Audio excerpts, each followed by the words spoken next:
पूतनारी। अरे पूतना के दुश्मन क्या तुम पिछले जन्म में शू कर रहे हो क्या? तो इत्युक्त सस्मित मुख वो मुरारी। भगवान ने हंस दिया। मैया की ये बात सुन करके कृष्ण हंसने लगे, और जैसे हंसने लगे सो मैया प्रति भूल गई कि मैंने क्या देखा। उठाए के सने पोते के नहीं, आपने गोदी में उठा लिया। तेरी मंद मंद मुस्कनिया बलिहार सांवरे, बलिहार सांवरे। भगवान जब मुस्कुराते हैं ना तो अच्छे अच्छे की स्मृति नष्ट हो जाती है। कहते हैं मटके कारे कारे और तेरी तिरछी सी चितवनिया पे, तिरछी सी चितवनिया पे बलिहार सांवरे, ओ बलिहार सांवरे। तेरी मंद मंद मुस्कनिया पे बलिहार सांवरे, बलिहार सांवरे। तो पैरों के ऊपर खड़खड़ायमान होते हैं, जो पैरों में पायल पाजे पहने ना, छन छन की आवाज आती है, बहुत अच्छा लगता है। क्या रूप माधुरी बरसत है, सखी चले जाती रसते। श्री राधा स्नेह बिहारी ने, श्री राधा स्नेह बिहारी ने दिल लूट लिया हंसते हंसते, दिल लूट लिया बलिहार बलिहार सांवरे। तेरी मंद मंद मुस्कनिया पे बलिहार सांवरे, बलिहार सांवरे। गजब की मुस्कुराहट तेरी, तेरी संस्कार नहीं हुआ है, नामकरण संस्कार नहीं हुआ है। तो क्या करें, बालकों का नामकरण संस्कार कैसे कराया जाए? तो वसुदेव जी पहुंचे हैं जाकर के अपने कुल आचार्य के पास, कुल पुरोहित जी के पास में पहुंचे। वसुदेव जी के कुल आचार्य कौन है? कहा और कहने लगे महाराज हम आपसे कुछ निवेदन करने आए हैं। तुम ही ब्रह्म विराम श्रेष्ठ संस्कारां कर तुम अर्हसि। आप तो बड़े अच्छे ब्राह्मण हो महाराज, और संस्कार कराने में तो बड़े कुशल हो। हम आपसे एक पंडित जी का स्वागत किया, आओ महाराज विराजो। कहाँ से आए हो? कहा मथुरापुरी से आए हैं, आपके मित्र वसुदेव ने भेजा है आपके बालकों का नामकरण संस्कार कराने आए। बड़े प्रसन्न भाई बाबा नंद, मित्र इसी दिन को काम आते हैं। देखो तो हमें याद भी नहीं था कि मुझे बालकों का नाम रखना है, और आज मेरे मित्र ने तो पंडित जी भी भिजवा दिए। ठीक है महाराज विराजो। अभी हम पूरे नगर में बुलुआ लगवाएंगे और खूब बड़ा धूमधाम से नामकरण संस्कार करेंगे। ये पंडित जी बोले ना बुलुआ ना लगा, तुम्हारे यहाँ बुलुआ बड़ा डेंजर। एक बार बुलुआ लगा तो पूतना मर गई, दूसरी बार लगा तो सकटा सुर मर गया, और अब की बार बुलुआ लगा के किसके प्राण में लेना चाहे तो महाराज हमें बड़ा डर लगता कंस का। चुपचाप ही नाम रखो। तो कहा ठीक है, फिर ब्रज की कुछ गोपियां तो बुला लें। बोले हाँ उनको बुला ले। तो आसपास मोहल्ले की जितनी गोपियां थी उनको इकट्ठा कर लिया। पंडित जी ने बीच आंगन में चौक बना के बैठ गए, गणेश जी का कलश स्थापित करके, और महाराज बड़ी जोर जोर से स्वस्ति वाचन पढ़ने लगे। हरि ओम ओम स्वस्ति न इंद्रो वृधश्रवाः स्वस्ति न पूषा विश्ववेदाः स्वस्ति नस्तारिक्षो अरिष्टनेमि स्वस्ति नो बृहस्पतिर्दधातु। बड़ी जोर जोर से स्वस्ति वाचन पढ़ा जा रहा आंगन में। मैया यशोदा ने देखा पंडित जी बड़े विद्वान हैं, देखें कितने विद्वान हैं, हमने सुना तो बहुत है, चलो परीक्षा ले ले मैंने की। जब माताएं पंडित जी की खूब परीक्षा लेती है, पंडित जी जब भौरी डलवावे आवे घर में तो माताएं जो है पंडित जी से ज्यादा बड़ी पंडित जी बन जाती है। कारण क्या होता है कि पंडित जी अपनी वैदिक रीति निभाते हैं, वेद में लिखा है पंडित जी वो करते हैं, और माताएं लौकिक रीत बताएंगी। हमारे यहाँ ऐसे होता पंडित जी तुमने ऐसा नहीं कराया, तो पंडित जी को कछुआते नहीं चले कांत पकड़ लिया जी पंडित, तुरंत ही पंडित जी फेल हो जाते हैं। तो माताएं बड़ी परीक्षा लेती पंडित जी की। भैया यशोदा ने देखा पंडित जी बड़े विद्वान हैं, चलो देखें तो सही कितनी विद्वत्ता है, ये मेरे बालकों को पहचान पाते कि नहीं पहचान पाते, ये तो देखें जरा। तो क्या किया, यशोदा और रोहिणी ने दोनों ने अपने अपने बालक बदल लिए। यशोदा का पुत्र रोहिणी ने ले लिया, रोहिणी का पुत्र यशोदा मैया ने ले लिया।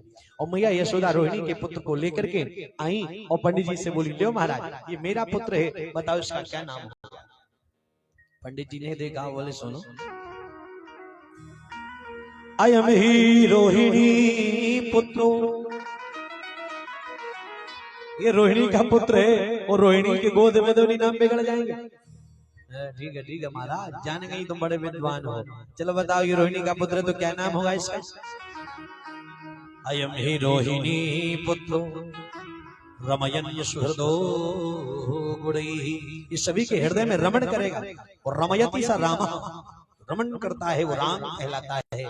और बलाधिक्यात् बलम विदो, अयम ही रोहिणी पुत्रो रमयन् सुहृदो गुणैः आख्यास्यते राम इति बलाधिक्यात् बलम विदो। इसका नाम राम होगा और बल इसके पास अधिक होगा, इसलिए इसके नाम के आगे बल जुड़ जाएगा, नाम पड़ेगा बलराम। यदो नाम सद्भावाद संकर्षण उपसज्जुत, एक नाम संकर्षण होगा, कर्षण माने होता है जोतना, ऐसे जोता जाता है हल से, इनके पास हल मोशन भी होगा, इसलिए इनका नाम संकर्षण होगा। यशोदा मैया बोली, अब रोहिणी माता इनको लेके आगे बढ़ी, बोले इनका क्या नाम होगा।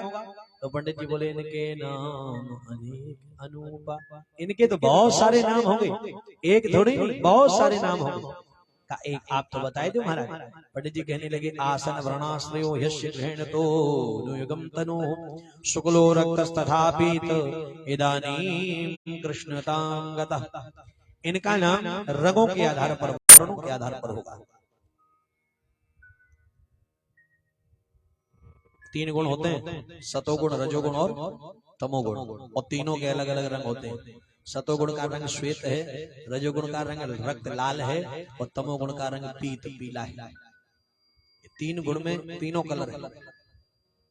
भगवान सतोगुण और तमोगुण लेके आए थे संसार में, रजोगुण नहीं था भगवान के अंदर। या दूसरे भाव में ब्रह्म और प्रकृति, ब्रह्म का रंग है श्वेत और प्रकृति का रंग है पीला। भैया पीछे आग जल रही है, क्या जलाई आप?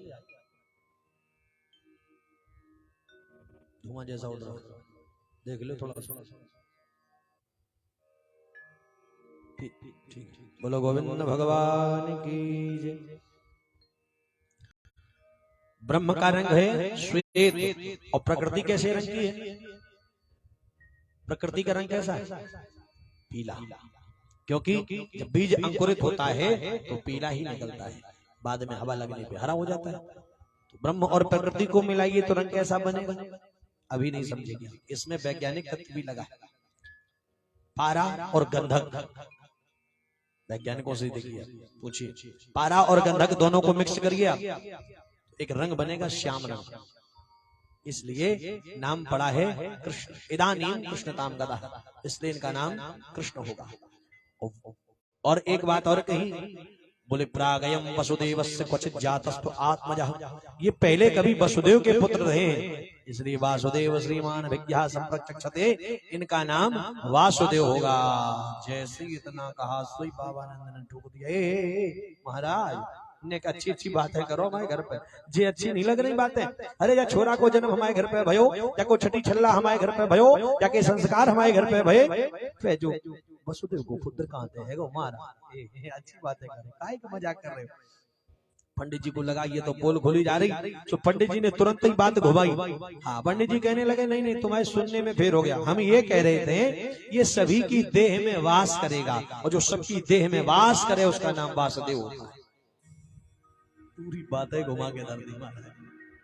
हाँ, तो और कहने लगे, यशोदा सुनो, बहूनि सन्ति नामानि रूपाणि चासु तस्ते गुण कर्मान रूपाणि तान्यहं वेदनो जन। बहुत सारे नाम होंगे इसके, जैसी जैसी ये लीलाएं करेगा वैसी वैसी इसके नाम पढ़ते चले जाए। अब पंडित जी बोले चाहे ऐसा करो, नाम तो हमने रख दिए, अब हमें आज्ञा दो, हम अपने घर चलें। यशोदा मैया बोली ऐसे कैसे चलो मारा, सवेरे के आए हो, मुंह के प्यासे मंत्र बांचबे में लगे हो, कछु खाओ ना पियो, ऐसे चल पड़ो। पंडित जी घर में आवे तो कछु भोजन भोजन तो करके जावे, ऐसे थोड़ी ना जावे। पंडित जी कहने लगे सुनो यशोदा, हम है स्वयं पाकी ब्राह्मण, हम अपने हाथ से भोजन बनाते हैं, हम किसी के हाथ का बना हुआ नहीं खाते हैं, ये ध्यान रखना। तो यशोदा मैया बोली तो हम नहीं बनाएंगे, आप ही बना ले। हाँ, हमारा रसोई घर ये है, आप जो चाहो सो बना लो। पंडित जी बोले हाँ फिर तो बात बच जाएगी, बताओ क्या बनाओगे। पंडित जी बोले तस्मई बनाएंगे। तस्मई, घर में कमी तो है नहीं किसी प्रकार की। पंडित जी ने सोचा दूध दही के भंडारे भरे पड़े हैं, 9 लाख गाय थी बाबा नंद के, घर में कमी ना होती तो पंडित जी तो खूब मीनू बताते हैं तरह तरह, आज ये बनेगा कल वो है। तो गर्गाचार्य जी महाराज कहने लगे ऐसा करो आज तस्मई हम बनाएंगे। तस्मई जानते होगे? नहीं जानते? अम्मा कहती हम नहीं जानती तस्मई। खीर होती खीर, सुंदर सी खीर, और विजय वाली खीर नहीं, हाँ आधा दूध आधा पानी डाल के डाले चावल धर दे खोला के, वो खीर नहीं। तस्मई में माल लगता है, शुद्ध देसी घी में चावल को कोया जाए, बढ़िया शुद्ध बासमती या राम भोग का चावल होवे अच्छा सा, फिर उसको जो है प्योर दूध में डाल के पकाया जाए, थोड़ा खोया डाला जाए, फिर मेवाएं डाली जाए, फिर केसर से छौंक लगा के बढ़िया सी तस्मई बन के तैयार होती। पंडित जी ने बड़े प्रेम से और रच रच के तस्मई बनाई और खीर परोस करके थाली में ठंडी करके और बैठे हैं और भोग लगाने लगे। देखो बिना भोग लगाए भोजन नहीं करना चाहिए। आप लोग भोग लगाते हो? कौन कौन भोग लगा के भोजन करता है? ईमानदारी साथ उठाओ।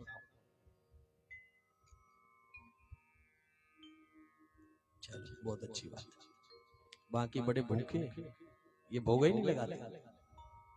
जिस भोजन का भोग लग जावे वो प्रसाद बन जाता है। बेस कम करो थोड़ा सा, आवाज बढ़ा दो। जिस भोजन का भोग लग जाता है वो प्रसाद बन जाता है। ज्यादा नहीं, थोड़ा कम करो। बिना भोग लगाए भोजन नहीं करना चाहिए। पंडित जी बैठे जब भोग लगाने के लिए तो अच्छा भोग लगाते कैसे पंडित जी देख लीजिए। पंडित जी ने जो है तुलसी दल छोड़ दिया खीर में, वो हथेली पर जल लेकर के और चारों तरफ भगवान के लिए घुमाया है। ऐसे भोग लगाया जाता है। हम प्रायः देखते हैं लोगों को, हमें 2-3 तरह के लोग मिले भोग लगाने वाले। कौन कौन मिले? एक ऐसे मिले कि जो गिलास उठा करके घुमा देते हैं। लोग भोग लगाते हैं, गिलास उठाया और चारों तरफ घुमा दिया, बोले लग गया भोग पानी का गिलास से। एक उनसे भी 72 मिले, उनने क्या किया, उनने 2 गलियां ऐसी डुबोई गिलास में, वो ऐसे ऐसे करके जो है चारों तरफ जल बघार दिया। क्यों भाई, ये नाखून का जल तुम भगवान पे चढ़ाओगे? नाखून तुमने पूरा डुबो दिया, दोनों उंगली ऐसे डाल के वैसे ऐसे करके तुम कर दिया। भोग लगाने का शुद्ध तरीका तो नहीं है। अभी तुम प्यासे हो और तुमसे तुम कहो पानी पिलाओ है, और कोई तुम्हें ऐसे चिल्लू भर के ऐसे ऐसे डाले ऊपर से, ऐसे ना पिलाए, ऐसे डाले तो तुम क्या ऐसे पियोगे पानी? नाखून का जल तो नहीं पी सकते आप। भोग लगाने का शुद्ध तरीका है, हथेली पर जल लीजिए, दोनों हथेलियों को ऐसे बांध लीजिए और चारों तरफ जल घुमा करके फिर भगवान का ध्यान करना चाहिए। वो पंडित जी ध्यान कर रहे हैं और भक्त लोग ध्यान नहीं करते हैं। भगवान कहते हैं हमारे भक्त बड़ी जल्दी में रहते हैं। भोग लगाएंगे तो क्या करेंगे, 5 कौड़ तोड़े, जल घुमाया और ताली जाकर के थाली भगवान के मंदिर में जैसे गई और पर्दा डाला, ताली बजाई, थाली बाहर। भगवान सोचते हैं भाई अभी मैंने देख भी नहीं पाया इसमें क्या रखा था, तो ये थाली लेके भाग गया। हम लोग भोग लगाते और धर दिए, 5 कौड़ तोड़ के जल घुमाया और बोले आक्रमण, टूट पड़ो भोजन।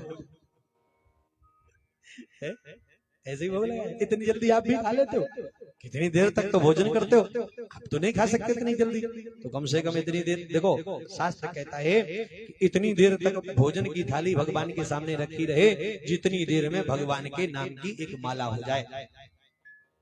और एक पूरी माला न कर सको तो एक कर माला ही कर लो। सीताराम नाम की करमाला। करमाला में 10 होते हैं, जैसे 1 2 3 4 5 6 7 8 9 10, ये करमाला का विधान है। तो 10 बार भगवान का नाम ले लो, न ये भूल जाओ तो ऐसे ही मन में 10 बार भगवान का नाम ले लो और तब भोग लगता है भगवान का। तो पंडित जी बैठे, खीर परोस करके तुलसी दल छोड़ दिया, जल घुमा दिया और बैठ के ध्यान करने लगे भगवान का।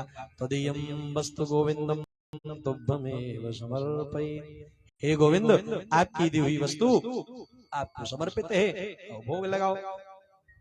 अब ये वहीं बैठे थे आंगन में, इन्होंने देखा कि हमें बुलाया जा रहा है तो हमारा जाना तो जरूरी बनता है। सुचानुभ्याम सहपाणिभ्याम रिंगमाणो वजहतु, घुटनों के बल और हाथों के बल रेंगते हुए गए और जाकर के पंडित जी की थाली में डाल दिया हाथ, ऐसे करके चावल की खीर समेटी, बोले अप्पा आओ।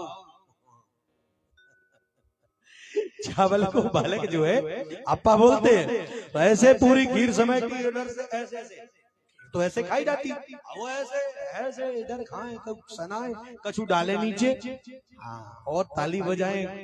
सो आधी थाली जो है साफ कर दी, सब चारों तरफ खीर बिखेर दी। पंडित जी आंखें बंद करे रहे, जब आंखें खोली बोले चले अब हम भोग लगा ले। देखे क्या खीर सब बिल्कुल पूरी खराब कर दी। अरे राम राम, हे राम राम राम राम, सीताराम सीताराम सीताराम, जा अहिर के छोरा ने मेरो चौका छूत कर दियो।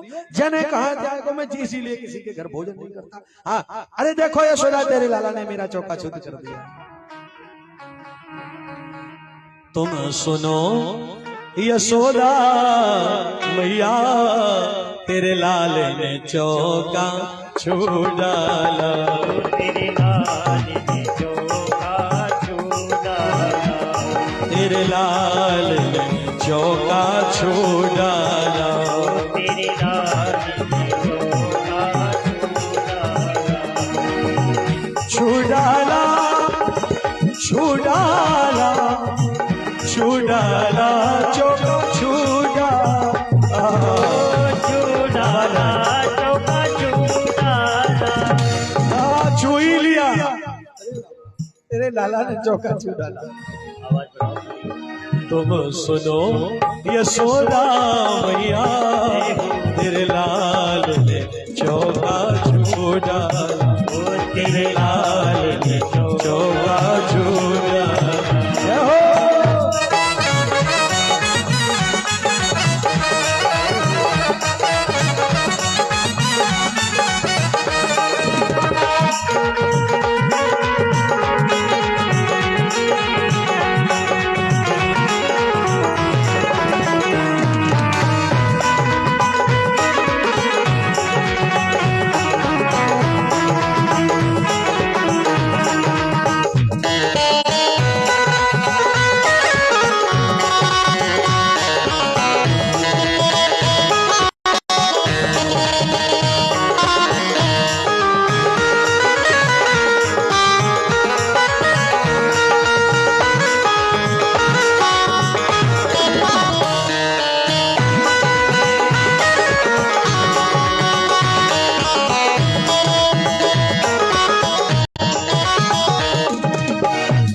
रच के मैंने खीर बनाई, भाई ये खीर बनाई। अच्छा, कोई भोजन अपनी फेवरेट डिश कोई खूब कस के अच्छे से बनाओ, आज खूब बढ़िया चाव से खाएंगे, खूब अच्छे से रच रच के बनाई, और कोई ऐसी बाधा लग जाए कि खा ना पाओ, बड़ी गुस्सा आती है। बताओ हमने कितने प्रेम से बनाई, पता कहाँ से आके ये चले आए और खा तक नहीं पाया। रच रच के मैंने खीर बनाई, रच के मैंने खीर बनाई, या मैं बढ़िया परी मिठाई, तेरे लाल ने चौका छू डाला, तेरे लाल ने चौका छू डाला। तुम सुनो यशोदा मैया, तेरे लाल ने चौका छू डाला।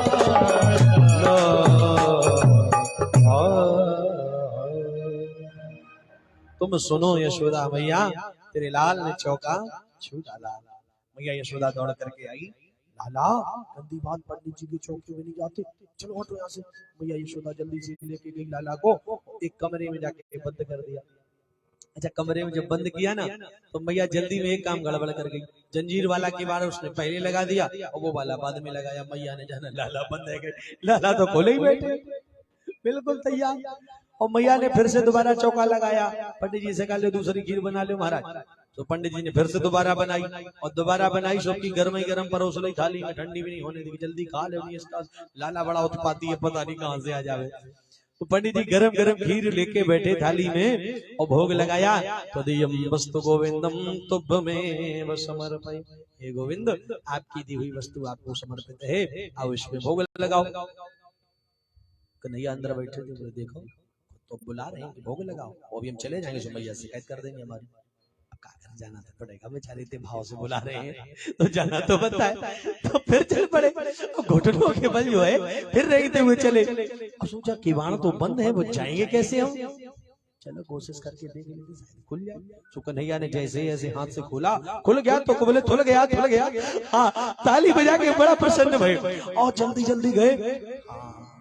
स्वाद तो पहले वाला लगा था कि अभी वही खीर मिलेगी फिर से खाने को, लेकिन अब की गरम गरम खीर रखी थी, ये जान नहीं पाए कृष्ण। जाकर के पहले की तरह जैसी थाली में हाथ डाला, सो हाथ में जैसी गरम लगा, कन्हैया बोले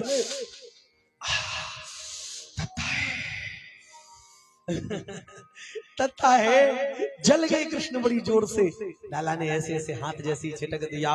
अच्छा, गरम गरम चावल जब लाला ने ऐसे ऐसे करे, सो पंडित जी के पूरे मुंह पे चावल कर। पंडित जी आंखें बंद किए बैठे, ऊपर से देखे जे आगे कहां से बरस रही, समझ में ना आया, आगे बरस रही है। जैसे आंख खोल के महाराज ने देखा तो कन्हैया बैठे थे, हाथ जलाए। जैसे कृष्ण का हाथ देखा, हाथ पकड़ लिया, हाथों में हाथ पकड़ के बोले हे कृष्ण आप जल गए मेरी वजह से, हे गोविंद मैंने आपको पहचान नहीं पाया। सारी दुनिया को मैं बताता रहा कि कृष्ण ऐसा कृष्ण वैसा, तो जब मेरा भगवान मेरे सामने आया तो मैं भूल गया। सोई जाने जाए देहु जनाई, सोई जाने जाए देहु जनाई, जानत तुम ही हुए जाई, जानत तुम ही हुए जाई, सोई जाने जाए देहु जनाई।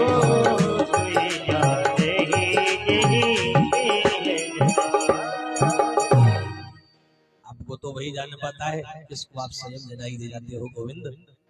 पंडित जी महाराज आंखों से आंसू बरसा रहे, मेरी वजह से कृष्ण तुम जल गए हो, गोविंद क्षमा कर दो हमें। हाथ से फूंकते जा रहे हैं और हाथों में खीर लेके ठंडी कर करके वो लाला के मुख में खिला। धन्य भाग्य पंडित जी के, ब्राह्मण देवता के, अपने हाथों से भगवान को खीर खिलाई, रो रहे थे। अच्छा, मैया यशोदा की नजर पड़ी, बोले जी फिर पहुंच गया, हाय राम मैं तो बंद करके आई जी, कहां से खुल गया। और पंडित जी को देखा, सूझे जी मोटे आंसू डाल रहे। मैया के लगे बेचारे खीर के मारे रोए रहती, फिर बनाते हैं सो परेशान है गई। ए महाराज रोबो ना में और सामान रखो, तुम दूसरी बनाए। हाँ लाला ही तो मार तो डालेगी नहीं। हाँ अब फिर से आएगी। पंडित जी कहने लगे यशोदा हम तेरी खीर के लिए नहीं रोते, फिर किसके लिए रो रहे हो। बोले हम तेरे लाला के लिए रो रहे हैं।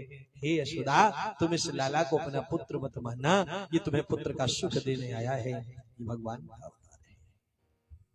पंडित जी बता के चले गए। मैया यशोदा रोहिणी बहन से बोली, बहन रोहिणी ये नाम कैसे धर के गए। पंडित जी महाराज समझ में ना आया, मेरे लाला को धर दियो कृष्ण, पूरी जीभ टेढ़ी आ जाए नाम ले। और मैया बोली, रोहिणी माता बोली हाँ मेरे को जाने का शंकर सनजन कैसे नाम धर के गए। कितने भी अच्छे नाम हों, मैया जो होती हैं भी अपने लाला के नाम धर के कछु ऐसे ही धर ही लेती है। सो मैया यशोदा बोली हो जाओ ने धर के गए सो धरे नाम दो, हम तुम अपने धर लो प्यार के नाम। सो बोले हमारे को नाम कन्हुआ, तो बोली हमारे को नाम बलुआ।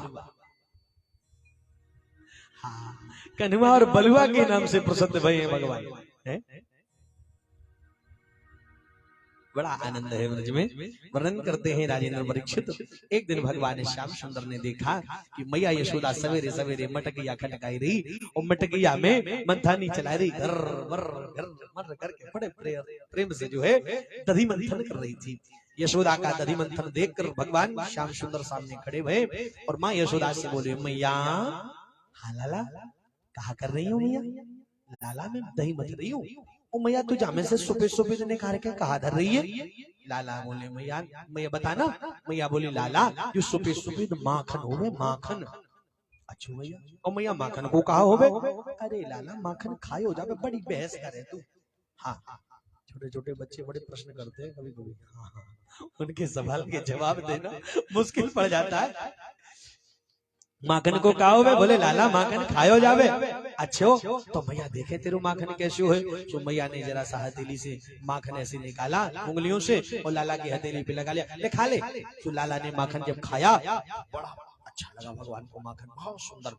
लाला बोले मैया और दे दे, ले ले और ले ले, और दे दिया और खाया तो और अच्छा लगा। माखन तो अच्छा लगता ही, आप लोगों ने खाया कैसा लगता है? अच्छा लगा था। स्वाद बताओ कैसा लगता माखन? अगर खाया है तो स्वाद बताओ।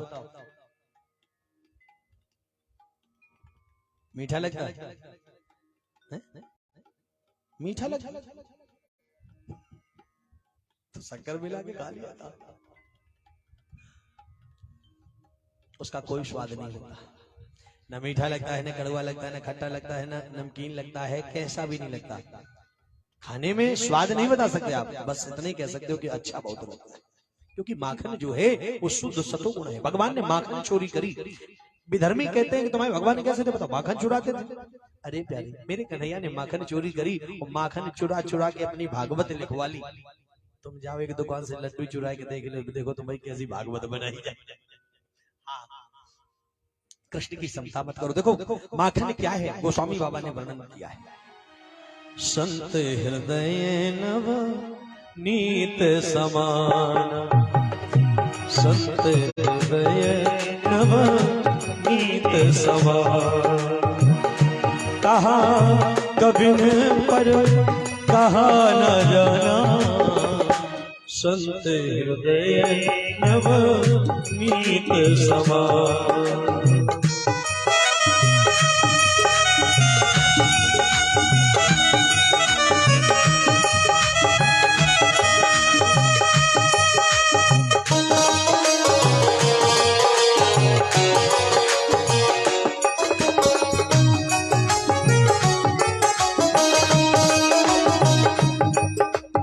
संत हृदय नवनीत समाना और कहा कविन पर कहा न जाना।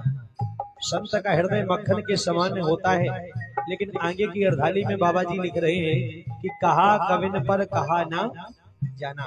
उपमा तो दी कवियों ने पर कुछ ठीक से उपमा दे नहीं पाए। संत के हृदय में और माखन में थोड़ा सा अंतर है। कितना? निज परिताप द्रवय नवनीता, निज परिताप नवनीता, पर दुख द्रवय संत सुपुनीता, पर दुख द्रवय संत सुपुनीता, पर दुख द्रवय संत सुपुनीता। मक्खन में जब अपने में गर्मी लगती है तब वो पिघलता है, लेकिन संत का हृदय दूसरे के दुख को देख कर पिघल जाता है। संत जो होते हैं वो किसी को कष्ट में देख नहीं सकते। किसी संत का हृदय पिघला किसी के दुख को देख करके? बोले बिल्कुल पिघला। कहाँ पिघला? यहीं चित्रकूट में पिघला, इस फटिक शिला पे पिघला। नारद देखा विकल जयंता, दया लाग कोमल चित संता। वो जयंत इंद्र का पुत्र कौआ बन के आया था चित्रकूट में भगवान को देखने के लिए, और भगवान की लीला देखकर ऐसा मोहित हुआ क्योंकि भगवान श्री राम जी उस समय मां जानकी का श्रृंगार कर रहे थे। एक बार चुने कुसुम सुहाए और निज कर भूषण राम बनाए। जब श्रृंगार कर रहे थे तो इसने देखा, बोलिए कैसे ब्रह्म है, कैसे परमात्मा है, ये अपनी पत्नी के साथ पत्नी का श्रृंगार कर रही है, हम नहीं मानती है परमात्मा कैसे भगवान है। तो सीता चरण चोच हत भागा, मूढ़ मंदमती कारण का। इतना मूढ़ बन गया कि सीता जी के चरणों में चोंच मारकर भागा। भगवान श्री राम ने सीख चाप सायक संधाना, इसके पीछे एक कोसा से अपना जो है निकाली, एक से धनुष बनाया और एक से बाण बना के इसके पीछे छोड़ दिया। हर जगह गया, किसी ने इसको स्थान नहीं दिया। काहू बैठन कहा न ओही, और राख को सके राम कर द्रोही। किसी ने उसको बैठाया नहीं। जब पूरे ब्रह्मांड में घूमता फिरता रहा, जब किसी ने उसको स्थान नहीं दिया, तो एक जगह जाकर के पंख फड़फड़ा के गिर पड़ा और बाण ऊपर लटक रहा है कि बिल्कुल मार ही दे रही है। नारद जी को दया आ गई, हाय बेचारे को कोई स्थान नहीं दे रहा। तो नारद जी अपनी गोद में लेकर के आए और भगवान के चरणों में डाल दिया। ले अब क्षमा मांग ले भगवान। नारद देखा बिकल जयंता, दया लाग कोमल चित संता। तो संत का हृदय इतना कोमल होता है कि दूसरे के दुख को देख के पिघल जाता है। ऐसे संत जन बड़े कोमल होते हैं। तो भगवान ने मनो संत का हृदय चुराया। मैया यशोदा से बोली मैया और दे दे। मैया बोली लाला ज्यादा माखन खाएगो तो पेट में गुड़ गुड़ रह जाएगा। हाँ, माखन न खाया कर, ज्यादा दूध पिया कर, क्योंकि दूध पीवे तो चोटी बढ़ती है लाला, चोटी। तो हाँ मैया लाओ दूध दे दे। तो जैसे ही दूध का नंबर आया तो श्याम सुंदर कहने लगे लाओ मैया दूध। तो मैया ने इतना बड़ा गिलास भर के दूध दे दिया। घरों में इतने इतने बड़े गिलास होते थे पहले, हाँ दूध पीने के लिए। इतना बड़ा गिलास भर के दिया, ले लाला दूध पी ले। अब लाला दूध पीते जाओ, चोटी तानते जाओ। भगवान दूध पीते थे पहले, आजकल के लाला दूध ही नहीं पीते। हाँ मैया बैठती कटोरी चम्मच लेके, ले लाला पी ले। चम्मच लेके डालती मुंह में और लाला कहते हम नहीं पिएंगे, पहले कार्टून दिखाओ, पहले मोबाइल में ये दिखाओ वो दिखाओ, तब हम दूध पिएंगे। और नहीं कुछ नहीं तो तब बॉर्नवीटा मिलाओ, कहीं हॉर्लिक्स मिलाओ, मन दूध की चीजा लेकर करो बिल्कुल, तब हम पिएंगे दूध। हैं आजकल के लाला दूध ही नहीं पीते। भगवान श्याम सुंदर दूध पीते थे। इतना बड़ा गिलास भर के जो दूध पीवे तो दूध पीते जाएं, चोटी पकड़ के तानते जाएं, दूध पीते जाएं, चोटी तानते जाएं।